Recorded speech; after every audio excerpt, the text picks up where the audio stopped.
Mr. President, I just got a chance to hear my colleague from Nevada talk a little about the importance of the tax cuts and tax reform that this chamber passed at the end of the year and is now in effect. And all I can say to my constituents is this is the last year you're going to have to file under the old code. Now you'll have the new code next year. Why is that important? Because it's simpler. It doubles the standard deduction as an example, which is a great simplification for a lot of taxpayers.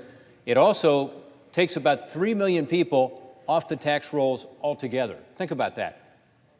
According to the Joint Committee on Taxation, over 3 million Americans who currently have income tax liability will no longer have it under this new tax reform bill. Why? Because it focuses on lowering the rates, doubling the standard deduction, doubling the child tax credit. That helps people who are lower income Americans who right now have tax liability who won't in the future. So it'll be easier for a lot of people a year from now because we'll have no tax reform, no tax filing to make because they won't have any tax liability. And for others, it's just a simpler form. Although what's happening already this year is that the paychecks are changing. Why? Because the IRS is saying that the employees are going to get more money in their paycheck because the employers are going to withhold less as we go into the year 2018 because the tax proposals are in effect as to the beginning of this year. So even though this is the last time that people are going to have to file under the old code, already people are seeing some of the benefits of tax reform. When I go around Ohio, I talk to people and they say, you know, Rob, my paycheck's already changed. And that's because 90% of Americans are now being told they will have less withholding taken out of their paychecks, again, because of the lower tax rate, doubling the child tax credit, doubling the standard deduction. This is really helping. The average in Ohio is probably 30, 40, maybe 50 bucks every 2 weeks in a paycheck. That adds up. The average in Ohio for a median income family is about 2,000 bucks a year in tax relief. That's the average. That's a big deal. That's not just crumbs. Most people I represent live paycheck to paycheck. Most people I represent think 2,000 bucks is really helpful. And by the way, they tell me they're using it. It might be for a long planned vacation they couldn't afford. It might be, as a couple people have told me, to help with regard to health care because they couldn't afford to buy health care until they had that extra 2,000 bucks in their pocket or more for some people to be able to afford health care. For others, we heard a great story this morning from my colleague from West Virginia about a woman who said her daughter used to have to do her schoolwork at school or maybe at the library. She couldn't come home and do it because they couldn't afford high-speed internet. Now she can afford high-speed internet with this tax relief that's being provided. So this is something that is actually affecting people right now. And as you go, to the post office to mail your form today, or as you send it electronically, just know it's going to get a little bit better, a little bit simpler, a little bit less tax liability. By the way, the IRS has had some difficulties in accepting electronic filing today. Another reason we actually have to go beyond just tax reform, as important as that is, and we have to ensure that we have an IRS that is working for the American taxpayer. Taxpayer service, which is the number of calls that are being answered, the number of answers which are being given correctly, all of those indicators are concerning right now. So we do need to ensure that the IRS has adequate funding to respond to taxpayers, but also that there are reforms at the IRS so that the computer systems do work, so that the stovepipe different systems are talking to each other. So tax reform, tax relief, very important, but also, as we've seen today with this glitch with regard to electronic filing, we've got to be sure that the IRS is up to the task in providing the taxpayer service that people deserve. The tax relief effort, though, wasn't just for families and individuals. It also focuses on business relief. Why? Because we know that American companies were not competitive under the old code. You had investment going overseas. You had jobs going overseas. And so for small businesses and large businesses alike, there is tax relief. And we're hearing more about that because we've seen a lot of headlines. Another one today about yet another major company that's making some investments here in this country. I was at the Kroger company yesterday. Kroger is one of the largest employers in the United States. Great grocery store chain, the largest in the country, by the way. They happen to be headquartered in Ohio.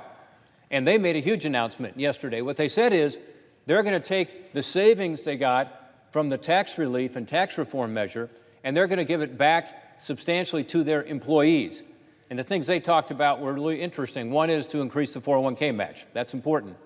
They already give a 100% match, but now they're going to do it at 5% rather than 4% of people's salary. That's nice because people can save more for their own retirement. They talked about helping employees who are having a tough time through an employee assistance program. They're increasing funding for that program. They talked about an employee discount program so that employees can buy more from their own stores, expanding the number of things that they can buy and how much they can buy with a discount. That helps their employees. But they also talked about something I thought was really great, which is continuous education, lifelong learning. They said that they're going to provide their employees with a $3,500 a year stipend to continue their education. Maybe it's getting a GED. Maybe it's getting an MBA and everything in between. But they believe in education. They want to help these employees to be able to better themselves. They believe that'll help them too, to keep people longer term. But this is part of how they're using the tax relief. By the way, it's applicable to everybody who's been there for 6 months. You only have to be there for 6 months to apply for this. And you can be part-time or full-time. And you get this employee assistance for education, all coming from the tax relief that this body passed. Is it making a difference in the lives of your constituents? It certainly is in the lives of mine, I can tell you that. I've been to 13 different businesses now around the state of Ohio, and I've asked them this question directly. What's happening? What are you doing? And all of them tell me they're investing either in their people or they're investing in their plant and equipment, helping the technology so that people can be more competitive, more effective at doing their job. I've also had a half dozen roundtable discussions where I bring small business owners together, and in that, dozens of businesses have told me what they're doing. And some are providing more health care coverage. In a couple cases, one is a small craft brewer in Ohio, another is a auto parts company. They're providing health care to their employees for the first time. In one case, they had it before, it got too expensive because of the Affordable Care Act. Now they're able to provide health care to their employees. Another one had never provided health care because it's a small business just getting started. Now they can provide health care to their employees because of the savings from the tax bill. Others are doing much more in terms of the community and charitable giving. Again, some with regard to 401ks, some with regard to new equipment and machines to make their employees more productive, because when the economists look at what's going on in our economy, they think, gosh, the reason wages haven't gone up much in the last decade, and really it's been flat in Ohio, is because worker productivity has not been high enough. Well, this tax reform effort is providing more investment to our companies. I'd much rather have people investing here in America than investing overseas. And that's what was happening. 3 times as many American companies were bought by foreign companies last year as the other way around because of our tax code. There was a study out by Ernst & Young saying 4,700 U.S. companies went overseas. And by the way, when they do that, they take their investment with them. They take some of their R&D with them. We've done studies on this to be able to show this. 4,700 companies had gone overseas that would have stayed American companies just over the last 13 years if we'd had the kind of tax reform in place we now have. Those companies now have an incentive to be here. They have an incentive to invest here. Foreign companies now have an incentive to invest here. When they're trying to decide between investing in Japan or China or Europe, now they look here and they say, this is a lower tax rate, and you get immediate expensing. In other words, when you buy something, you can expense it more quickly, deduct it more quickly. That encourages investment here, whether you're a U.S. company or a foreign company. That's why this is exciting. There's some new information out from the Congressional Budget Office that talks about economic growth. And it says that because of the tax reform effort, we're seeing higher growth rates.